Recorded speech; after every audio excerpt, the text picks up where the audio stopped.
É a quinta vez que a garçonete Cecília entra no cinema para assistir a Rosa Púrpura do Cairo. Ao fugir de uma rotina triste e descolorida, ela se apaixona pelo herói do filme, até que ele interrompe a cena, sai da tela e declara seu amor. Sonho e realidade estão definitivamente misturados.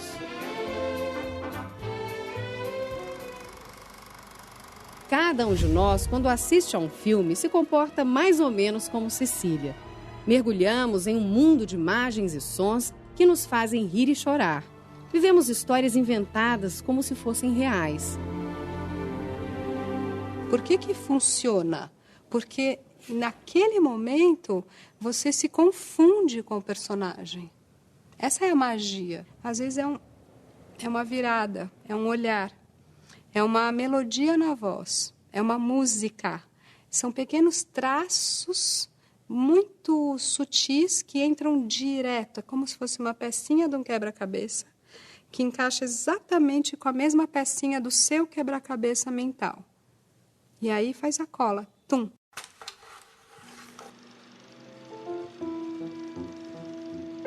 O cinema nasceu no fim do século XIX.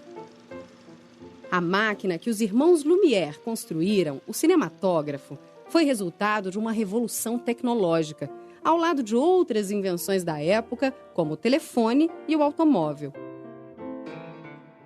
O aparelho captava e projetava imagens em movimento, uma reprodução da realidade mais perfeita do que a fotografia. A primeira vez que uma sessão foi exibida ao público foi em 1895. O mágico Georges Méliès encantou-se pelo equipamento. Começou a filmar histórias fantásticas, com cenários e truques extravagantes. Nem bem o século XX começou e já estavam lançados os dois caminhos que o cinema iria tomar. O cinema que recria fantasias com a ajuda de efeitos especiais, como o de Méliès, e o cinema que registra a vida e imita a realidade, como o dos Lumière. Um dos filmes deles, A Chegada de um Trem na Estação de Ciotat, parecia tão real que causou verdadeiro pânico. A plateia tinha medo de ser esmagada pela locomotiva. Mas os Lumière acreditavam que a novidade logo deixaria de atrair as pessoas e decretaram: o cinematógrafo é uma invenção sem futuro.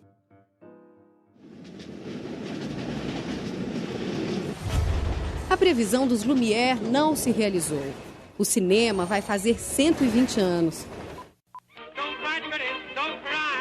Passou por várias mudanças na tecnologia.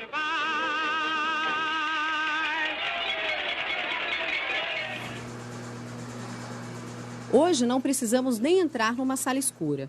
Podemos ver filmes em casa, na televisão, no computador, no caminho para o trabalho, no celular.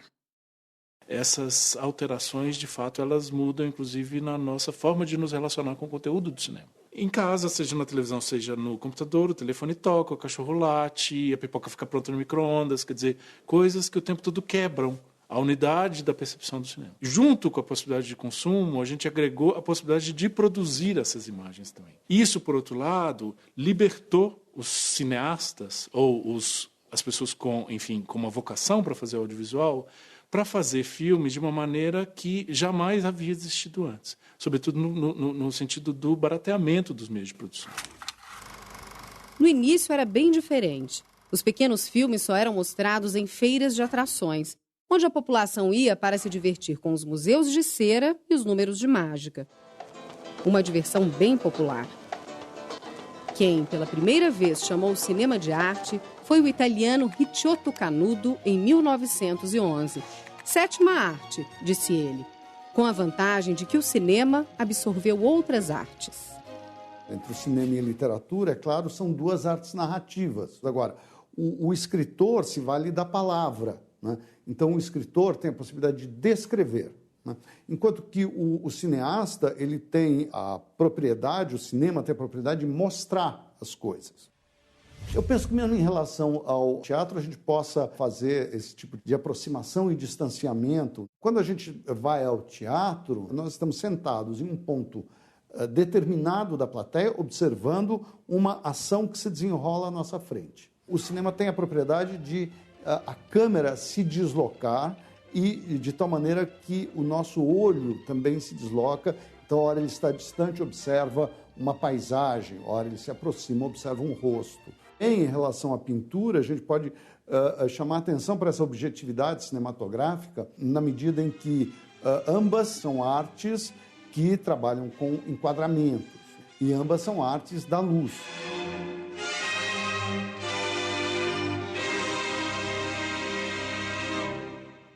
Alguns diziam que o cinema é a mistura de todas as artes, ao mesmo tempo que não é nenhuma delas.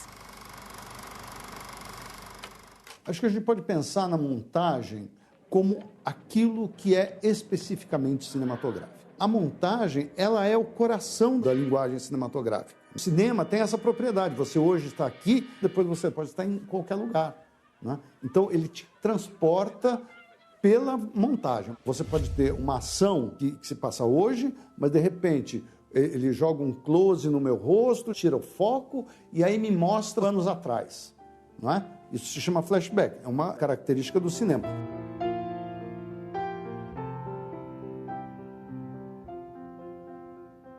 Procedimentos que hoje parecem naturais foram desenvolvidos aos poucos. O americano David Griffith é considerado um inovador. Foi um dos primeiros a mostrar um rosto bem de perto para expressar a emoção do personagem, ou destacar o detalhe de um objeto, ou fazer uma passagem do presente para o passado e vice-versa, usando um recurso como este, chamado fusão. O cinema nunca parou de se reinventar. Não foram apenas as inovações técnicas. A forma de narrar a história também varia. Existem até filmes em que o personagem conversa com o espectador. Why would you want to hear my story? Do we know each other? Do we like each other? Let me tell you right off, okay? I'm not a likable guy. Charm has never been a priority with me. And just so you know, this is not the feel-good movie of the year. So if you're one of those idiots who needs to feel good, go get yourself a foot massage. Mom, that man's talking to himself. Come on, Justin. Mas nada disso explica como o cinema sobreviveu durante tanto tempo. O cinema consegue sobreviver até hoje porque ele conseguiu, 100 anos atrás, se estruturar com base num tripé, que reúne produtores de filmes, aqueles que fazem filmes, exibidores, que são os donos das salas de cinema onde esses filmes são exibidos, e distribuidores, que fazem a ligação entre os produtores e os exibidores. Esse tripé nasceu um século atrás, continua existindo até hoje, e foi o responsável por montar em torno do cinema um grande negócio. Quem alcançou maior sucesso na criação dessa indústria foi Hollywood. Até hoje é assim. O cinema americano atrai multidões, gera lucros milionários e transforma atores em stars, estrelas famosas e copiadas no mundo todo.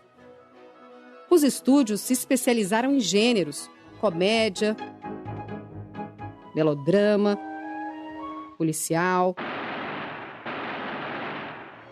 faroeste, musical.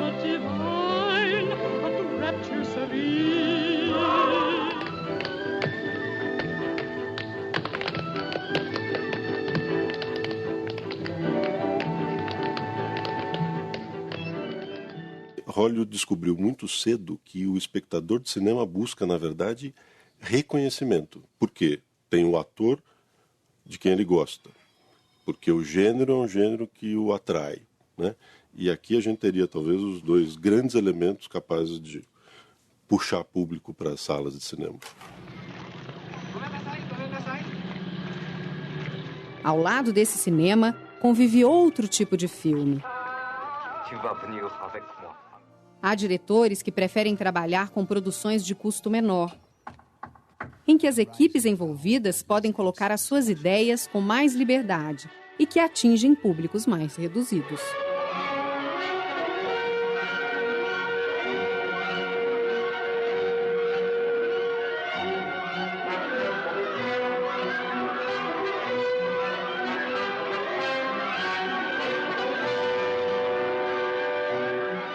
Num segmento dos filmes de autor, como a gente costuma dizer, o nome do diretor é que se torna uma isca, seja lá qual for o assunto do filme, seja lá, inclusive, qual for o gênero do filme.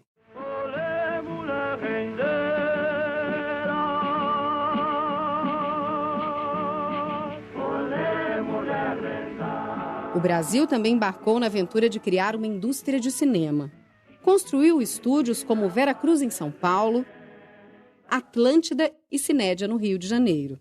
Trouxe diretores de outros países. Teve atores famosos como Mazzaropi. Vamos, periquitinho, tira sorte.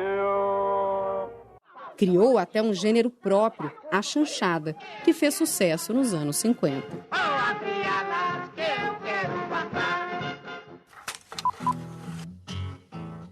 O que faltava mesmo era dinheiro. Foram produções menos caras que fizeram o cinema brasileiro ficar famoso em outros países. O diretor Glauber Rocha dizia: basta uma ideia na cabeça e uma câmera na mão. Se entrega, Corisco!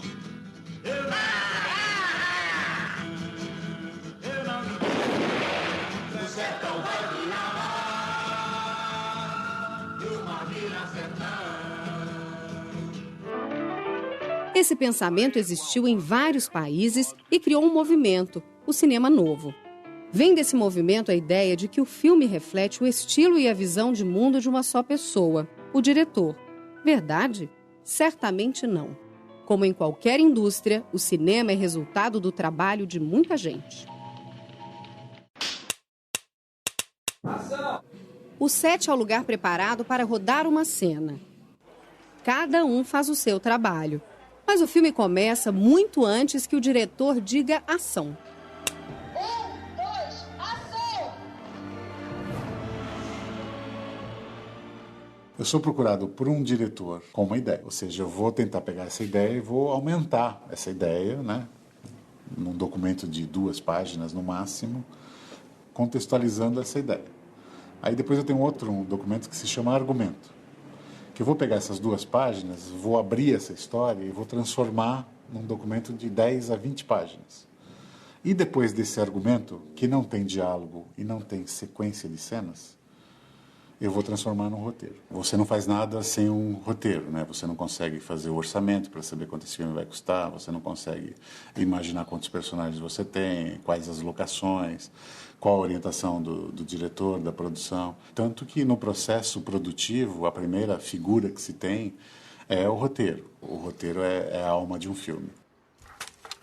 As roupas que os atores estão vestindo foram escolhidas pelo figurinista. Ele pesquisa o estilo, as cores, os tecidos usados na época em que se passa a história. O diretor de arte define cada detalhe do que aparece na cena. O diretor de fotografia é responsável pela imagem do filme. Eu sou o diretor de fotografia que tenho a concepção do filme, da imagem do filme como um todo. Determino como vai ser a cor. É dirigir o olhar do espectador, fazer com que o espectador olhe a cada momento para um determinado lugar, colocando uma região mais luminosa, né? Criando contrastes. Agora, eu tenho toda uma equipe comigo. Eu tenho o operador da câmera, eu tenho o primeiro assistente, que é o cara que faz o foco, que é uma coisa fundamental. Aí tem o eletricista, o chefe eletricista, que é o cara que arregimenta todo o equipamento de iluminação necessária. Então, é uma atividade múltipla. Equipamentos modernos ajudam a gravar o som com mais qualidade. Mas é preciso escolher o microfone dependendo do lugar onde se vai gravar. Regular de acordo com a voz do ator. Ter certeza de que o espectador vai ouvir todos os ruídos que fazem parte da história. Assim que o roteiro está mais ou menos pronto, o ideal é se reunir com o diretor, com o roteirista e tentar ouvir o filme. Quer dizer, você lê o roteiro e perceber, essa cena, será que ela pode ser contada só com som? Ou quais os sons que podem fazer parte desse ambiente, mesmo que a gente não esteja vendo? Será que tem um cachorro latindo ali do lado? Tem uma obra no vizinho que pode ajudar a gente a contar a história? Mostrar os bastidores de uma filmagem foi o tema de A Noite Americana, filme do diretor François Truffaut. Ele revela como se grava uma cena vista do alto dessa máquina, a grua. Como a câmera acompanha o andar do personagem, com um recurso chamado traveling. Como se faz uma cena com chuva ou com neve. É como se o espectador estivesse onde nunca costuma estar. Atrás da câmera.